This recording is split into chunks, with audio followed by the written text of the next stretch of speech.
We are looking at the justice of God and the injustice of man is the theme today. Daniel 6 we're going through.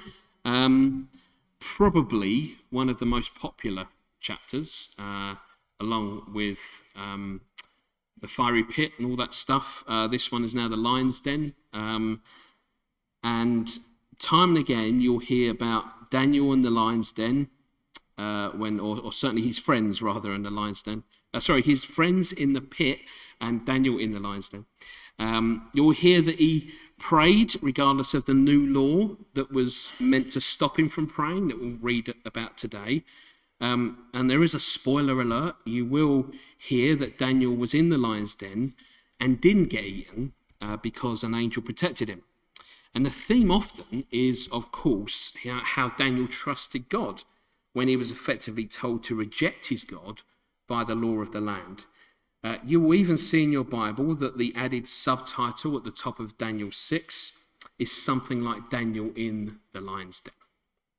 But when you read the chapter, I don't actually think the main focus here is really on Daniel in the lion's den at all. In fact, there is very little mention of Daniel in this chapter overall compared to all the other people that we find in it. It was more what King Darius did, more what he went through during this whole incident. And we looked last week, at least in part, the question of why do bad things happen in the world caused by bad people if a loving God truly exists. So today I want to explore the subject of perfect justice of God and the flawed justice of man. And what I hope to debunk, as it were, is the often touted statement about how God is unfair, or how seemingly he appears unfair for those that have that view. And I hope we'll see that the Bible clearly shows a God who is fair, who is consistent all the time in everything he has done and everything therefore he will do. In doing so, it will expose the real truth that man-made justice tends to be built on self-indulgent motives that aim to consolidate power for ourselves. And I want to show then in contrast how God is constantly, consistently fair in his justice. So I think the application for us today is that we should seek to align our decisions with God's principles of fairness, his principles of compassion, his principles of truth, rather than being influenced by external pressures or self-interest. So, just again, we need to, because we've kind of moved on, most chapters will find that they quickly move on to the next thing and the next king even, or the next ruler. But this historical setting in Daniel 6 is that Babylon has fallen to a man identified as Darius. In his new role, Darius organized his kingdom of Medo-Persia by setting 120 leaders over various aspects of his kingdom, which we'll read about. And these were titled satraps, I suppose that's how you pronounce it, from a word that refers to a governor, a high officer, an officer of some kind, or even a prince. But we would probably call these officers that he has appointed here. One theory of who this king is might have been Gubaru, King Gubaru, in the historical record as well. He was a general under King Cyrus, and he was later given control over Babylon by his king after he led armies into Babylon. If this is the same person, which we suspect it is, then he reigned for 2 years and he died in 536 BC. So I can't give you any other evidence this time to show, is this the same person? The pattern of it tends to be that the Bible, I'm going to say without trying to be biased, is correct. This king did really exist. It did prove that before. It may be that we just haven't found the archaeological evidence or the evidence as such to prove that in the historical record as such. But the Bible is an historical record, written by eyewitnesses, written by people who were there. So let's dive in straight away. It is Daniel 6, verse 1 to 5 to begin with. It pleased Darius to appoint 120 satraps to rule throughout the kingdom, with 3 administrators over them, one of whom was Daniel. Satraps were made accountable to them so that the king might not suffer loss. Now Daniel so distinguished himself among the administrators and the satraps by his exceptional qualities that the king planned to set him over the whole kingdom. At this, the administrators and the satraps tried to find grounds for charges against Daniel in his conduct of government affairs, but they were unable to do so. They could not find any corruption in him because he was trustworthy and neither corrupt nor negligent. Oh, Daniel, would you please come back to this world and help us today? Finally, these men said, we will never find any basis for charges against this man, Daniel, unless it has something to do with the law of his God. Let me go back there. So, I don't know if you've heard of the term micromanaging. You would have heard it at some point in your life and in recent times. But micromanaging is controlling through supervision of details and scrutiny. That's the kind of general meaning of it. There's sometimes a need for this. Sometimes there's a good reason to have micromanagers. And sometimes they can be overbearing and they can impede a lot of the work that you need to do in your life and in your job. But in this case of the king, he was good at dispensing with so much responsibility as possible that he appointed these 120 officials. So the political structure was that the 120 officials would be accountable to 3 administrators. And the intention here is to reduce the chance of corruption. After all, out of 120 people, there would likely be some sort, one at least of those, would be looking to try and gauge some sort of power within that and try and influence other people. So these officers were put in charge of these, the administrators were put in charge of these officers.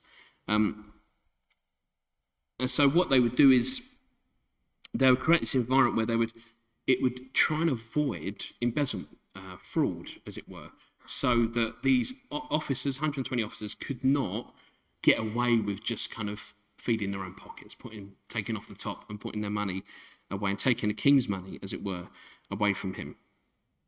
But every leader is concerned about their own reputation. And we'll see this in the king as well. And the attitude would have been to make sure that each king's reputation was not harmed by someone else's greed. So hence this political system was set up. If anyone was going to justify greed, then probably the king would no likely find a way to do it themselves and for themselves. But instead, King Darius wisely hands off a lot of this into officials and wants them to manage it.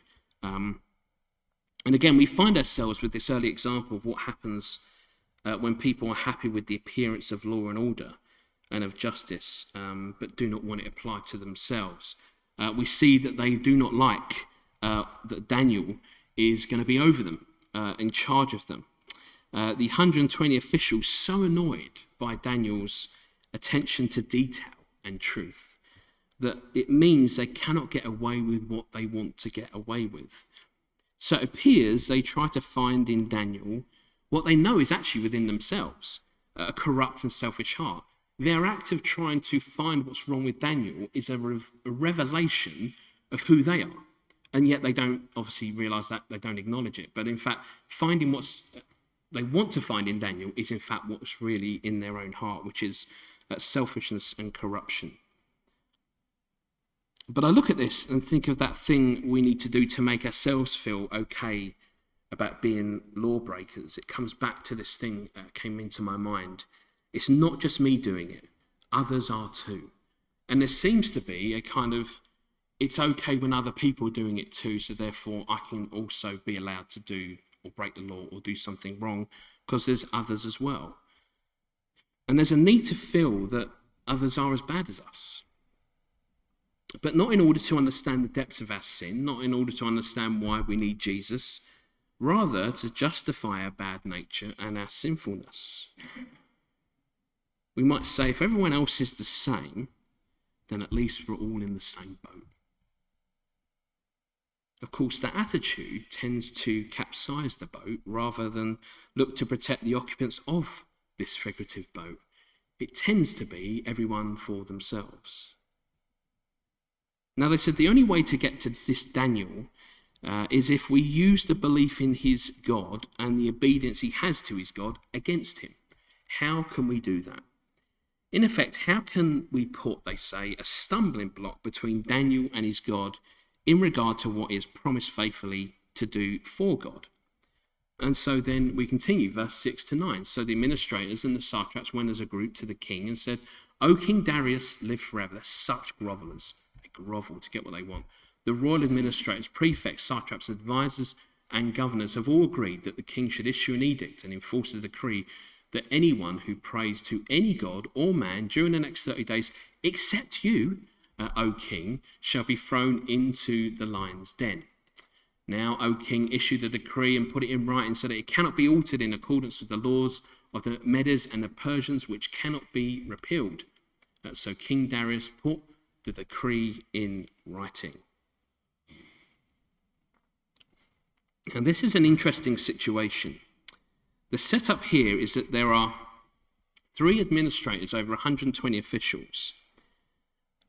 But the officials and the administrators, not Daniel, all seem to have colluded together in some form or another, and then went direct to the king. And they say to the king, we have this backing. We have these people that agree with us. We all agree that this law should be put into place. And I think what they did was when they went to the administrators, they leveraged some jealousy, I think, the other administrators had of Daniel. And what these 120 officials then did was convince them, well, look what he's doing. What will he do next? Will he take your job? Will he get rid of you? And so we get this sense that they're actually trying to use it as a way to whip up, to stir up a problem that probably isn't there, but they speak to the heart of these other administrators and get them convinced.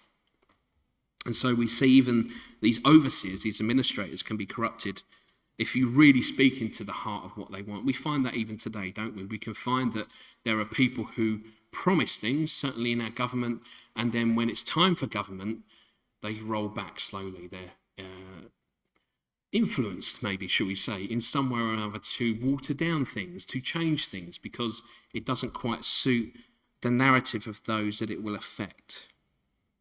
So they demand that the king puts this law in place to stop anyone from praying to any other god during the next 30 days, except if it's the king. And you see how clever they are. They say, oh, but not you. You're great. And we want everyone to keep worshipping you. It's okay that people worship you. So the administrators are there to ensure that there's no corruption.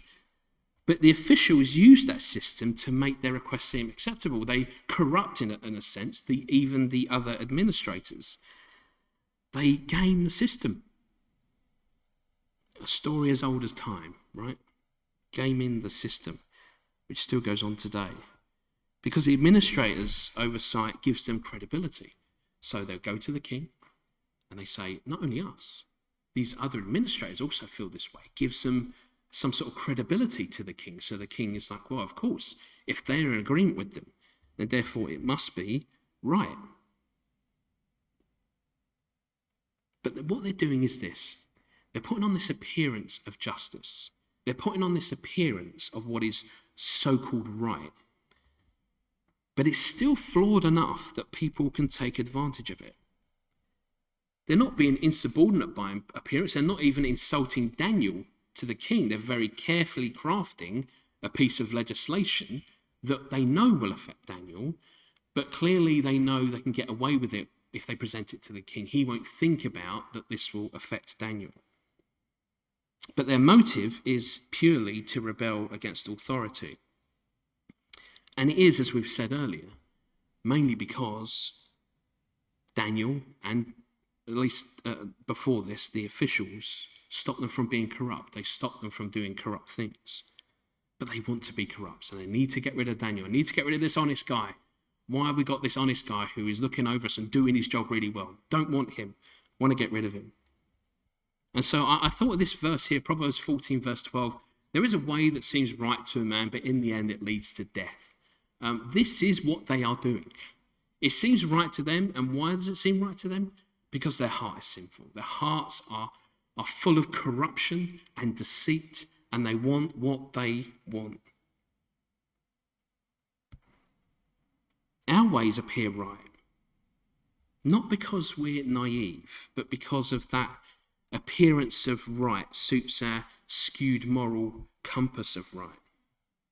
If my heart is about corruption and it's about my selfishness, then the way I go, I will justify and make it right in my eyes because it suits my goal. And so we have things even brought into law that may have the appearance of doing good work, but actually leaves so many loopholes underneath it that we find that people will take advantage of those things. And it's designed in some way or another that we might suspect has been done on purpose. So my sense of justice is that we stop the person who's trying to save us from ourselves. Daniel is really saving them from themselves. Daniel was there to save them from their desire to be corrupt. But we often, we speak about Jesus, do not know what is good for us. We think something is good for us because in the moment it seems to make sense. It works for us. But in the same way, Christ died in order that we be saved from ourselves.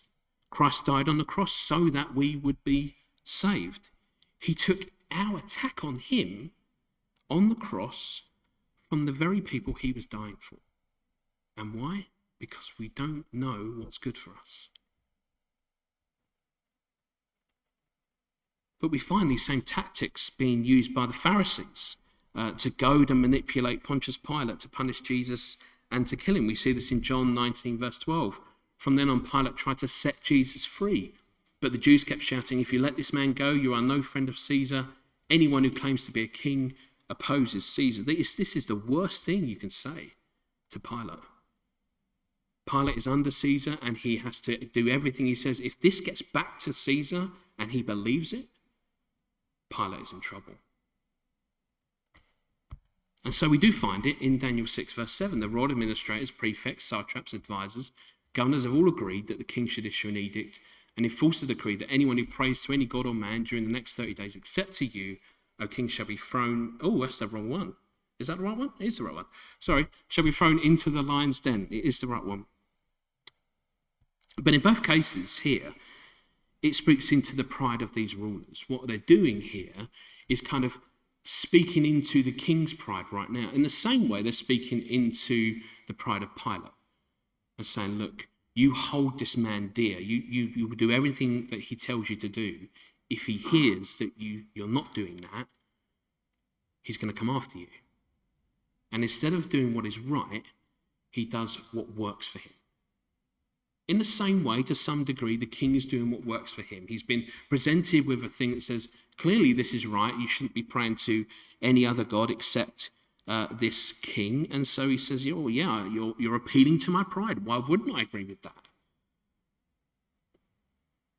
But in both cases, it speaks into the pride of these rulers. With Jesus, they depict Pilate's refusal as him rebelling against his boss, Caesar, even though Jewish leaders had no real respect for Caesar at all. With King Darius, they set the worship of him as the more important thing than the worship of any other god. And in the eyes of the people, he could think this might show weakness if he does not agree. Especially if he didn't think himself worthy of worship. If that got out, people might think, oh, this is a weak king. But in both cases, their pride and position is leveraged against them. It's used against them for people to get their way. And so then he continues, Daniel 6, verse 10 to 14. Now when Daniel learned that the decree had been published, he went home to his upstairs room where the windows opened toward Jerusalem. 3 times a day he got down on his knees and prayed, giving thanks to his God, just as he had done before. Then these men went as a group and found Daniel praying and asking God for help. So they went to the king and spoke to him about his royal decree. Just wondering, did you not publish a decree that during the next 30 days, anyone who prays to any god or man except to you, O king, will be thrown into the lions? Then I seem to remember something being mentioned. The king answered, "The decree stands in accordance with the laws of Medes and Persians, which cannot be repealed." They then said to the king, "Well, Daniel, who is one of the exiles from Judah, pays no attention to you, O king, or to the decree you put in writing. He still prays 3 times a day." When the king heard this, he was greatly distressed. He was determined to rescue Daniel and made every effort until sundown to save him. What we know is that this is clearly a trap, that there was intention all along was to trap the king. When Daniel heard about the decree, this man of God is not going to suddenly say, "Looks like I'm on my own on this one. All this time living, all these years, suddenly I will stop praying and believing and trusting in God." Instead, he makes it clear that whatever the circumstance, even a decree that tells him not to do the thing he has to do and wants to do, he's still going to do it.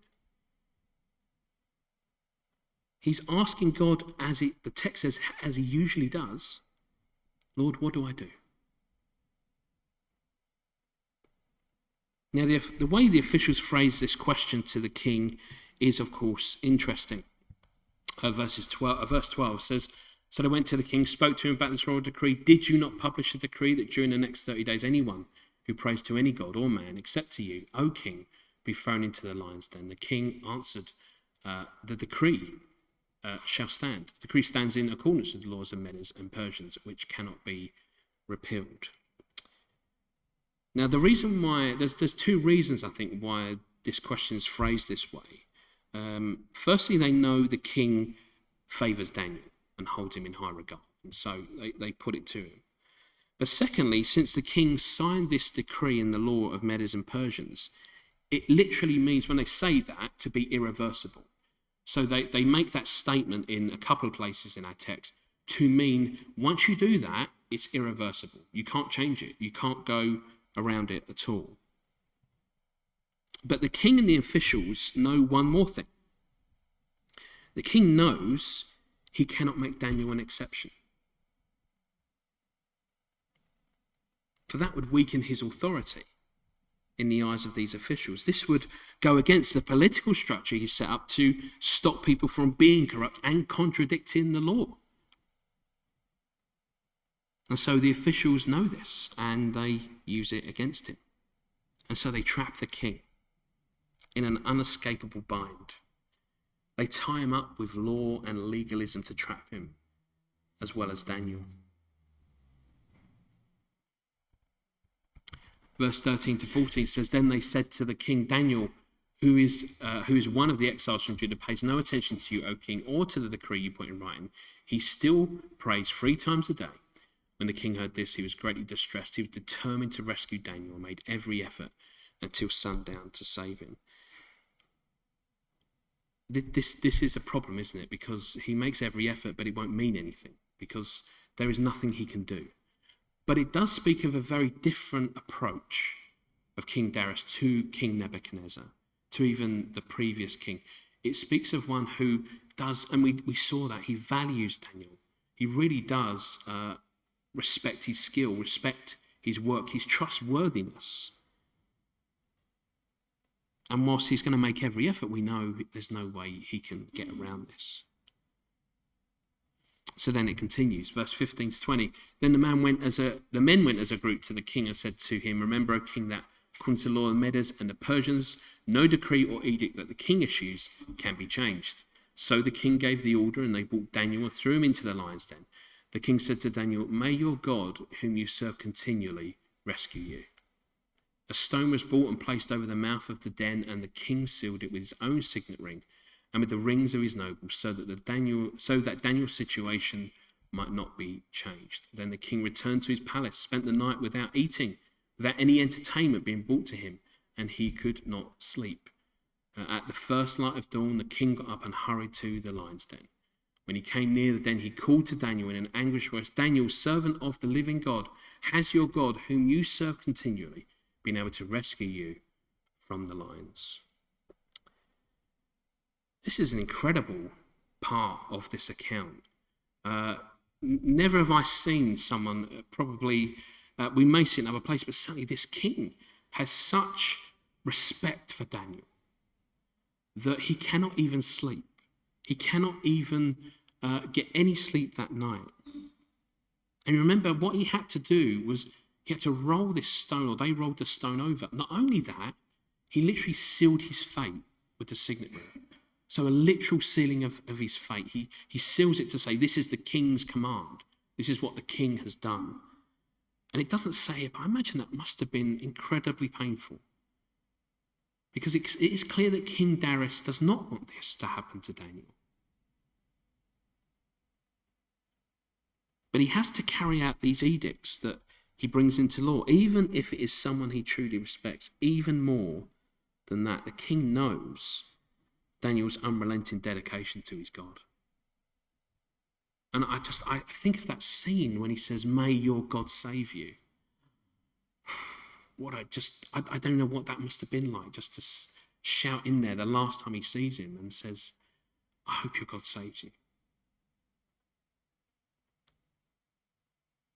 But the king does acknowledge that only Daniel's God could rescue him, should he choose to do so.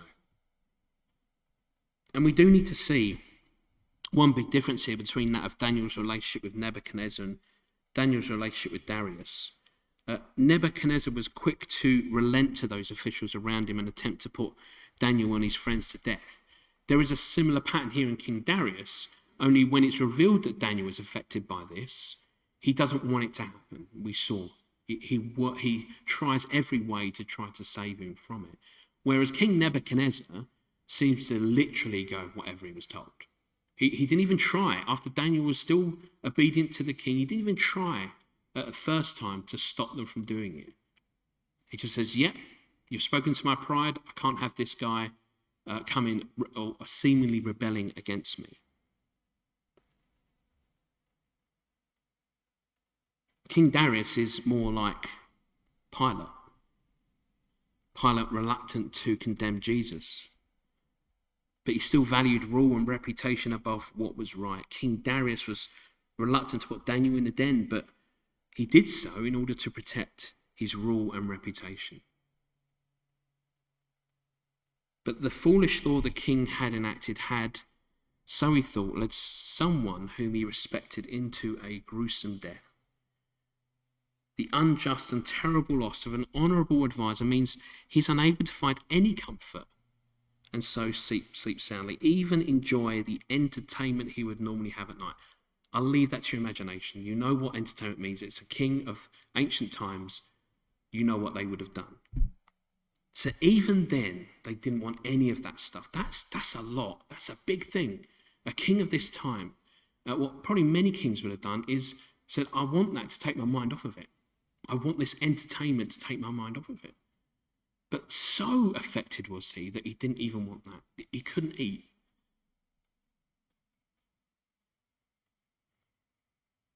So as Daniel's God, as King Darius said, rescued Daniel from the lion's den and kept him safe, well, of course he has. Daniel 6:21-25 says, Daniel answered, O king, live forever. My God sent his angel and he shut the mouths of the lions. They have not hurt me because I was found innocent in his sight, nor have I ever done any wrong before you, O king. The king was overjoyed and gave orders to lift Daniel out of the den. And when Daniel was lifted from the den, no wound was found on him because he had trusted in his God. At the king's command, the men who had falsely accused Daniel were brought in and thrown into the lion's den, along with their wives and children. I'll get there. I'll explain why that happens. And before they reached the floor of the den, the lions overpowered them and crushed all their bones. Then King Darius wrote to all the peoples, nations, and men of every language throughout the land, may you prosper greatly. Daniel appears to be still so very respectful of the king. And that's likely because he understood the bind that the king was in. But he of course, knew that the king in part invited that on himself. He'd let pride get to him. He'd let them speak into it and let that pride overpower him. But Daniel shows this grace towards the king. And he's only able to do that because of the grace he knows that God has given him. He passes on what God has done for him. Shows grace to the king. But as we read this, we can't overlook the parallels of Christ in the tomb. Seemingly an impossible situation that a dead person can come back to life. Obviously, the most important difference between Daniel's exit and that of Jesus' exit is that Daniel had not died. Daniel went in alive, he stayed alive, while Jesus died and was buried and then rose from the dead. But it does say, Daniel says, I have not broken the law, I've not done anything to you, king, he says. And technically, Daniel was sort of breaking the law because they'd brought this law in. They said, you can't pray to any god, and he was praying to a god. When Darius issued an edict prohibiting prayer to anyone but himself, Daniel deliberately ignored it. Yet Daniel is also right when he says he's never done anything wrong before the king. He was innocent before God and had done nothing to harm the king at all.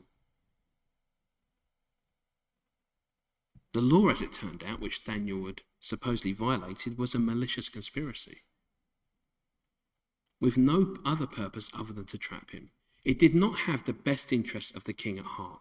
So Daniel makes the appeal on the basis that what he has done causes no harm to the king whatsoever, whereas this law was actually only there to help those who were out for themselves, to become corrupt, to get rid of Daniel.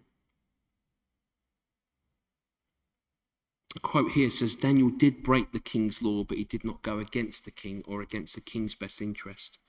Daniel is an example of obedient disobedience. Yeah. And that's how we operate, right? Because we can disagree with our governments. We can disagree with even laws that are put in, but there's a way of doing it. There's a way that shows grace, still shows mercy to those, as God shows mercy to us. We can still disagree. It's about respect. You see what Daniel's done? He's still respectful to this ruler.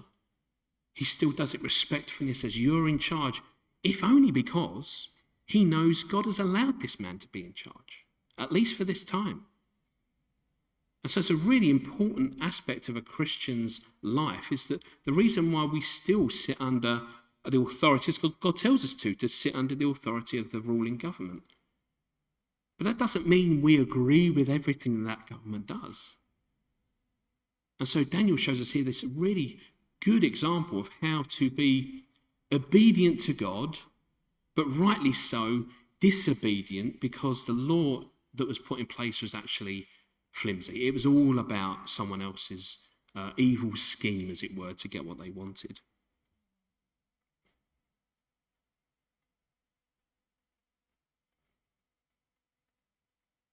But the king accepted what Daniel said, that he didn't break the law, he didn't do anything to harm the king.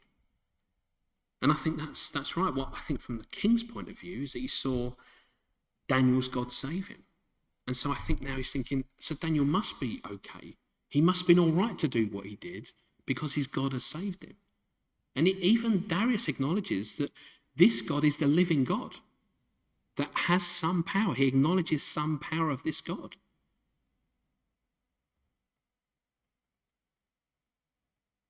So he says, if your God saves you, maybe I think what he's thinking is, God has judged him as innocent.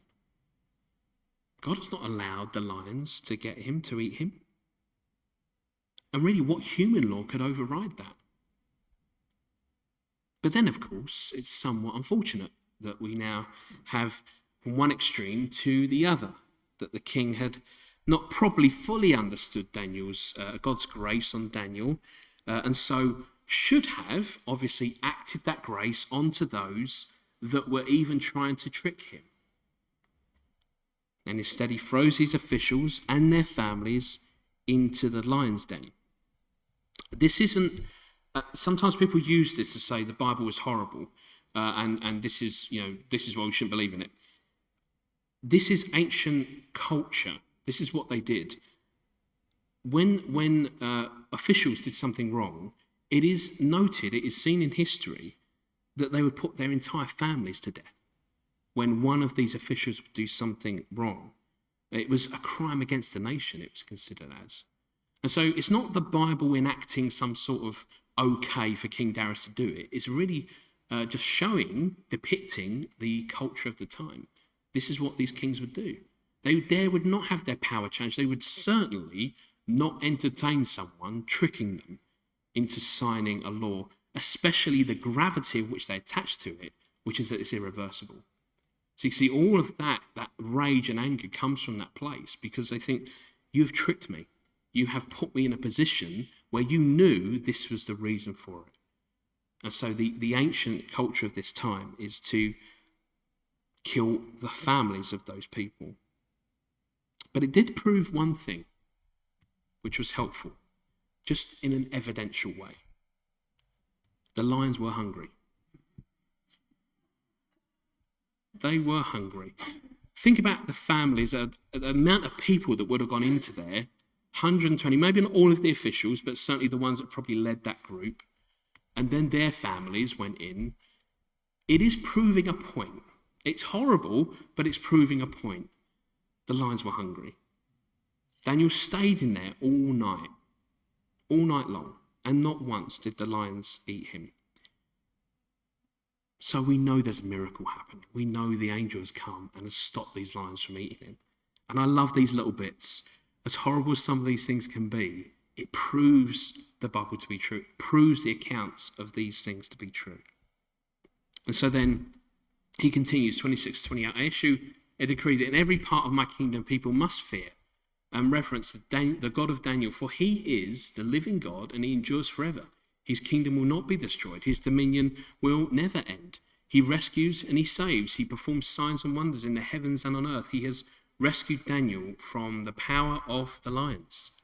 So Daniel prospered during the reign of Darius and the reign of Cyrus the Persian. We find the king acknowledging the holy God in much the same words as Nebuchadnezzar.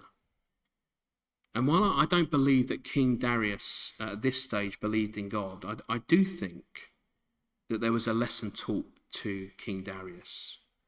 I think it exposed the flaws of human justice, or really what is human injustice. It's what we create in order to make ourselves win.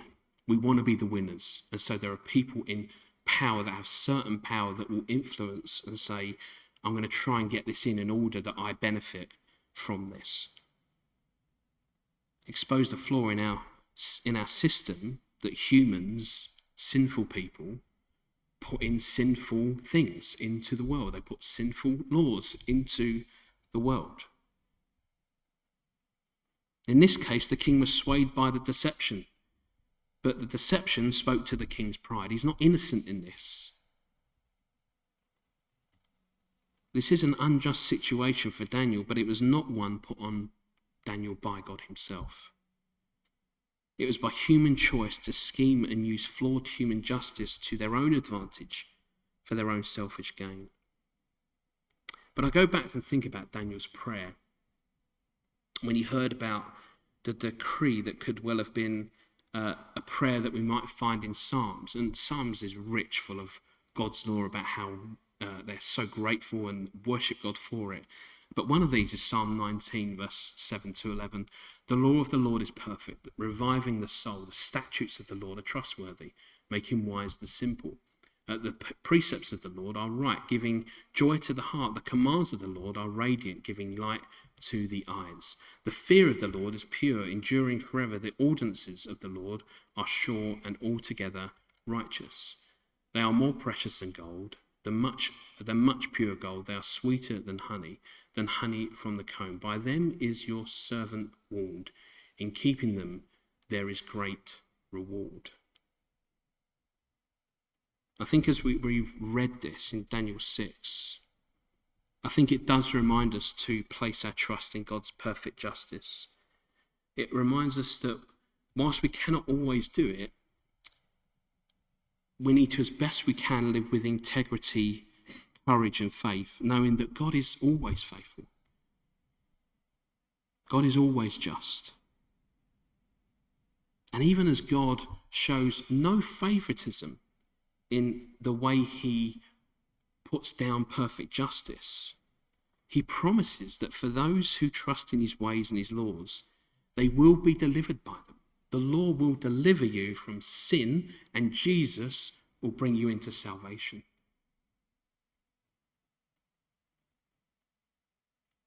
As we stand on the other side of the cross, Jesus has fulfilled all the law of God, it says.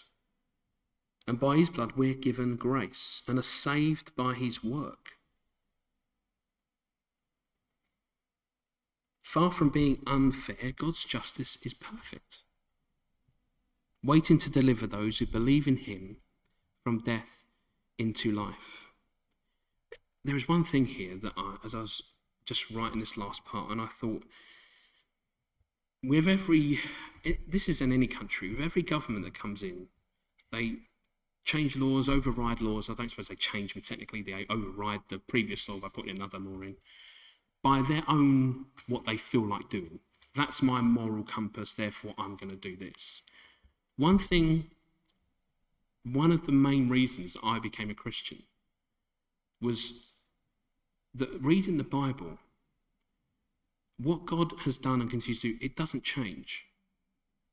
I can pick up this Bible and it will be the same now as it was then, and it will be in the future. We can go from government to government and the laws will change every other day. That's where I think I found this hope. That's where I go, thank goodness God is the same all the time. God is unchanging all the time. When I read this Bible, it's consistent all the way through. It's always the same. And I think in this world, we need something that's consistent. We need something that not only promises to be consistent, but it actually is. And Jesus Christ came to fulfill that law. He came to pay for that. He didn't shy away from it. He was grieving in his heart because he knew what was coming, but he never once did he shy away from it. Always, he says, the Father's will. And I think that should give us encouragement. So I'm going to leave you with this. Psalm 119, 1-7 says this: Blessed are they whose ways are blameless, who walk according to the law of the Lord. Blessed are they who keep his statutes and seek him with all their heart. They do nothing wrong, they walk in his ways. You've laid down precepts that are to be fully obeyed. Oh, that my ways were steadfast in obeying your decrees. Then I would not be put to shame when I consider all your commands. I will praise you with an upright heart as I learn your righteous laws. And you might think, how is it that that person can say, I can obey the law? This looks forward to Jesus. He's not actually saying that he can do it. It is because through Jesus Christ, ultimately, that was coming. He knows that's going to be fulfilled. God promises a Messiah that's going to come. Therefore, if I believe in him, I can obey the law. In as much as I might sin and stumble, Jesus obeys the law. Jesus made the law perfect. Jesus helps me to be a believer. Jesus helps the law, makes the law complete. So this when we look at these Psalms, especially, I do encourage you to read the Psalms, because they're so relevant to what we experience today. They're so relevant even back then to today and what we see now. And you might think, if you read these words about laws, and I obey the law and I do the law, it's not the law that you think about. It's not the technicality of the law, as it were. But as a Christian, because of Jesus, you desire to want to do right by God. Because Jesus has done the rightest thing by us, bringing us salvation and saving us. Let's pray together, and then we'll have some worship time.